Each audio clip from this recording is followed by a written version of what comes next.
La noche del 9 de noviembre de 1989, el muro de Berlín fue derribado y representó la culminación de un proceso de años de inconformidad de la ciudadanía alemana por sus precarias condiciones de vida.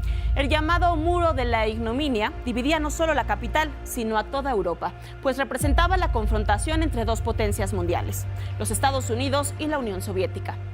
Pero hablar del Muro de Berlín es hablar de una división en muchos frentes, no solo en términos geopolíticos. Marcó también económica, social y culturalmente toda la región. Yo soy Elia Almanza y este es el día que la caída del Muro de Berlín hace 33 años cambió significativamente el sentido de la polarización del mundo y marcó un precedente sobre las políticas fronterizas.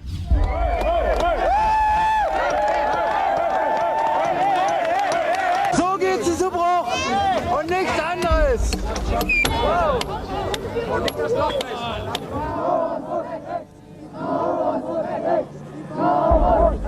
Cuando termina la Segunda Guerra Mundial, Alemania quedó dividida en 4 zonas de ocupación bajo influencia de Reino Unido, Estados Unidos, Francia y la Unión Soviética. Berlín se encontraba en la zona soviética y pronto se hizo evidente que ahí se tenían ideas muy diferentes sobre cómo debería funcionar el sistema político. Tras las diferencias, para 1949 Alemania ya se había separado en dos. La República Federal de Alemania, conocida como la Alemania Occidental, la cual siguió el modelo capitalista de Reino Unido, Estados Unidos y Francia. En esta había más libertades en cuanto a movilidad y expresión. Y la comunista República Democrática Alemana, la Alemania Oriental, la cual se consolidó como un sistema de partido único y economía planificada.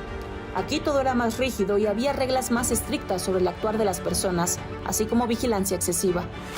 El doctor José Joel Peña Llanes, académico de la Facultad de Ciencias Políticas y Sociales de la UNAM y especialista en Europa, explicó para la Octava que con el paso de los años, miles de personas se trasladaban o escapaban de la Alemania Oriental a la Occidental. Se estima que en esa época, 500,000 de personas cruzaba cada día la frontera en ambas direcciones y de esta manera podían comparar las condiciones de vida. Esto fue determinante. Durante 16 años, es decir, de 1945, año en el que termina la Segunda Guerra Mundial, a 1961, las personas podían moverse de un lado a otro de la frontera, ¿no? También en la capital, Berlín. Pero en agosto de 1961 se levantó un muro que impedía el libre tránsito, sobre todo para evitar que quienes vivían del lado oriental se escaparan al lado occidental. Este muro, que partía a Berlín en dos, medía aproximadamente 40 kilómetros. Entre 1949 y 1961, alrededor de 2.7 millones de personas abandonaron Berlín Oriental, según la página web oficial del Muro de Berlín. Aproximadamente la mitad de este flujo migratorio estaba compuesto por gente joven de menos de 25 años, algo que preocupó a Oriente por lo que significaba la fuga de cerebros. Se estima que tan solo en el año 1960, alrededor de 200,000 personas se mudaron de forma definitiva al oeste. En este contexto, las autoridades ordenaron que se construyera el muro para evitar que la gente cruzara de un lado a otro. El muro, que cruzaba por todo el centro de la ciudad, tenía una longitud de 43 kilómetros y 8 pasos fronterizos en total.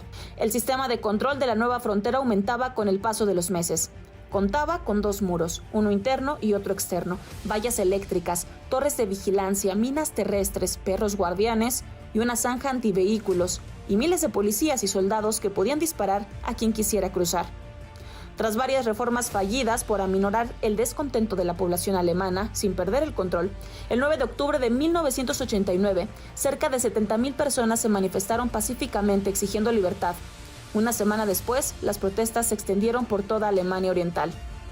El 9 de noviembre, miles de personas cruzaron a Alemania Occidental, algunas por primera vez en su vida, provocando la rápida caída del muro. La caída del muro de Berlín en 1989 ha sido definida como uno de los principales sucesos del siglo XX, sobre todo porque marcó un antes y un después en la historia europea en particular y del mundo en general. Es importante aclarar que este muro fue derribado por un grupo de ciudadanas y ciudadanos alemanes, especialmente de Berlín, que estaban ya cansados de vivir bajo la opresión de la entonces Unión de Repúblicas Socialistas Soviéticas, que vale la pena decir, se desintegró 2 años después de la caída de este muro.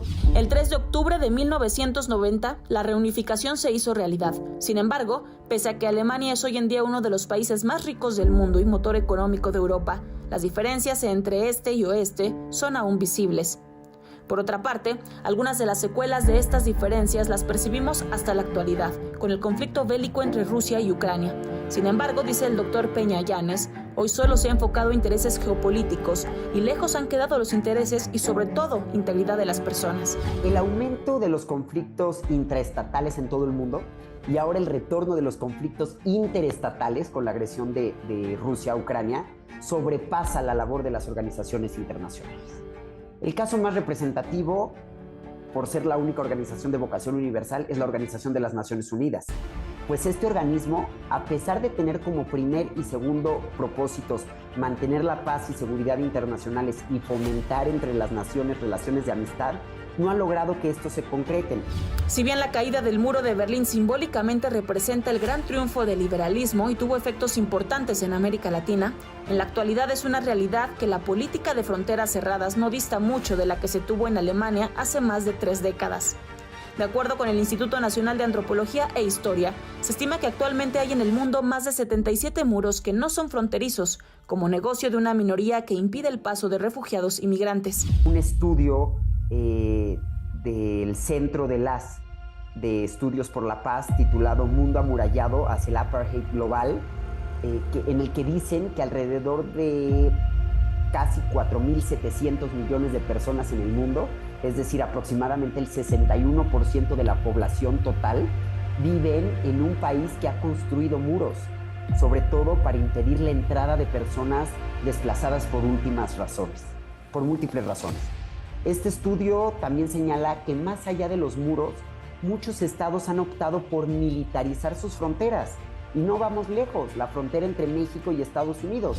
La idea de la libertad está condicionada a los intereses geopolíticos y económicos, sobre todo de las grandes potencias, quienes más allá de los intereses económicos o políticos, continúan reforzando la criminalización de las personas refugiadas y migrantes. De acuerdo con lo referido por el doctor José Joel Peña, la tendencia global de las políticas en materia de gestión fronteriza muestran que en el mundo sigue vigente la construcción de muros, con lo que se consolida la segregación y la discriminación de las personas, sobre todo en situación de vulnerabilidad.